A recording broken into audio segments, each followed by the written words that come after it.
I hope you are well and safe at this crazy time that we're living in. In this particular video, I'm going to talk to you about rejection, how I deal with it, how I think you should deal with it, and I'm going to share with you three really common sense, but not necessarily common practice ways that if you're not a person that handles rejection really well, this is going to be really helpful. I always say these videos are really simple, and my point here is to share with you just a really simple way you can deal with rejection. Look, here's what I know about rejection. It's going to happen. It's part of life. But yet, how many times do you have to hear that?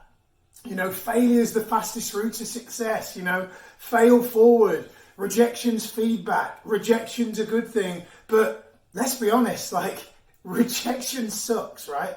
It's not a nice thing at the time that it happens. No one likes it.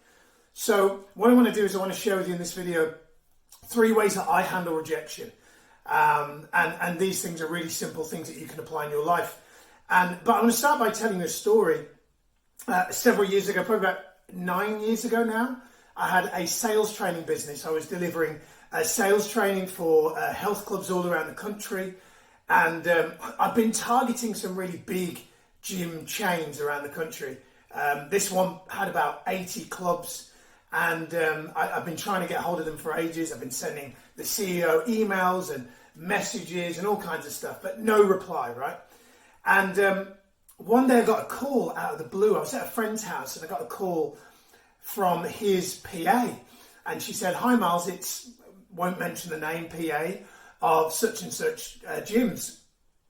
I've got such and such person on the phone for you." Now,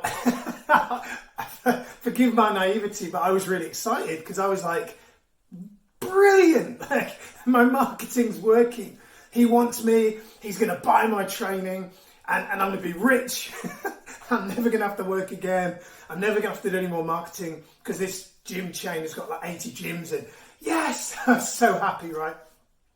Anyway, she patched me through to him, to which he proceeds to almost like rant at me for 2 minutes about how it's almost been like stalking him, it's almost verging on harassment, and how he wants me to stop calling, and basically just if I was a balloon, it was like literally just all the air just went out of me, and I was devastated.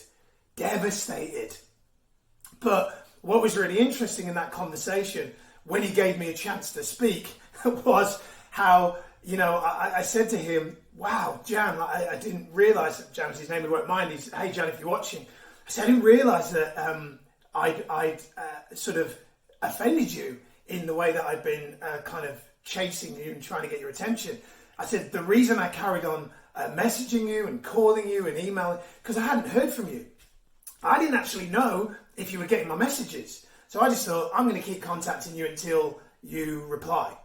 And that's just the way that I am, you know, with integrity. If I'd have known that you were feeling so passionate about me not calling you, I'd have stopped calling you ages ago. To which he paused and then replied. He said, "Do you know what, Miles? That's exactly the kind of attitude I'm looking for in my business. Are you free to come to the office on Monday for a meeting?" To which I went to the office for a meeting.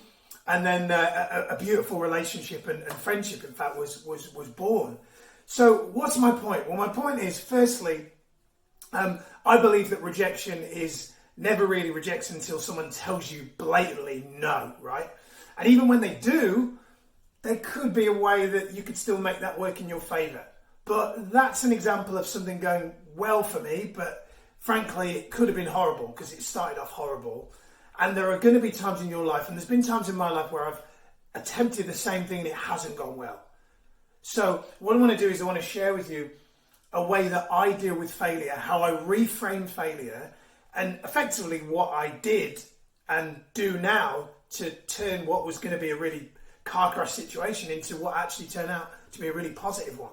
So the first thing that you need to know about fear is what I call fear volume. So what that means is, most people give too much volume to fear. I always say there's two types of fear in life. There is rational fear and irrational fear.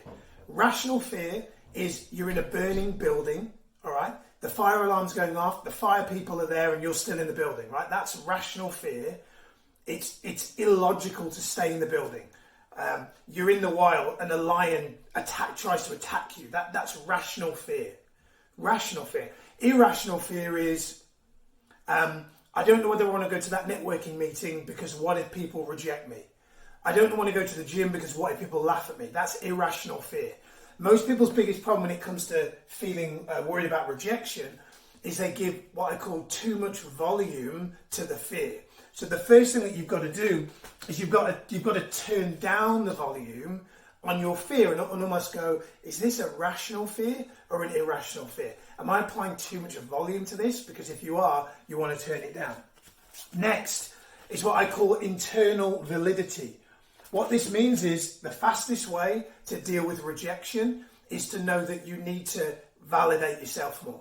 So for me, from experience, one of the biggest problems that I've had in the past with dealing with rejection is I put too much weight on external validity, meaning I put too much pressure on other people accepting me rather than focus on accepting myself. Internal validity means that you validate yourself first, so you give yourself self-love, to the point where if you are rejected from the outside, you don't feel it emotionally, or you don't feel it as much as you usually would because you validate yourself. Most people's problem with rejection is not the rejection itself, it's that they don't do what I call internal validity. They don't internally validate themselves enough.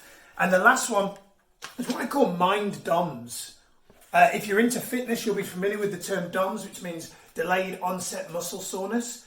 You know the term no pain, no gain, if you've ever heard that before? What that effectively means is when you work out, if you feel pain the following day, and it's not like an injury, it's just aches and you can't move and your back's hurting, that's a good thing. That means you've got a delayed onset muscle soreness that's actually meaning that your muscle is growing. And for me, rejection, one of the key things you've got to know about rejection is that if you want to grow in life, if you want to grow in business, you're going to have to do things outside of your comfort zone. Because outside of your comfort zone is where there's growth. But where there's growth, there is pain. Where there's growth, there is DOMS.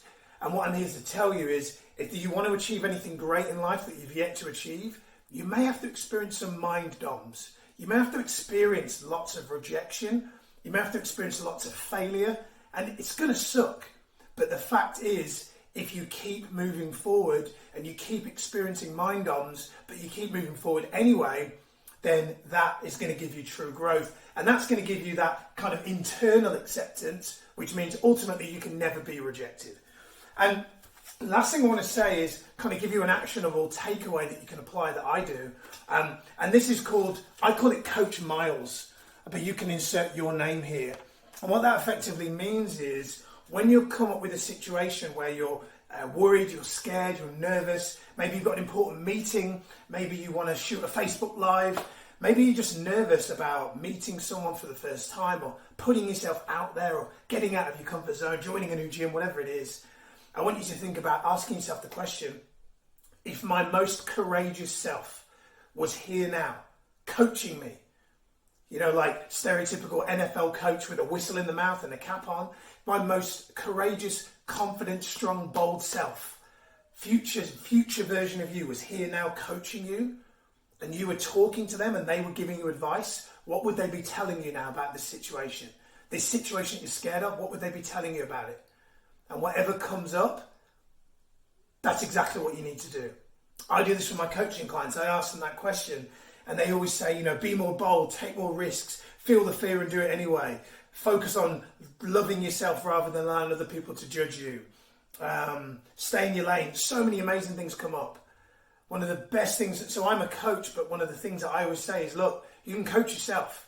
When you take the time to internally validate yourself, when you take the time to focus on accepting yourself over focusing on what other people think, when you coach yourself in this way, it's powerful, powerful. Anyway, that's it. Simple way, common sense, but not necessarily common practice ways to handle rejection. I hope you found the video useful. If you have, as you can see somewhere up there, I think, or down there, it says, please like the video, give me a heart, share the video as well with your friends, tag them in it, whatever you want to do. And I will see you next time. Take care. Goodbye.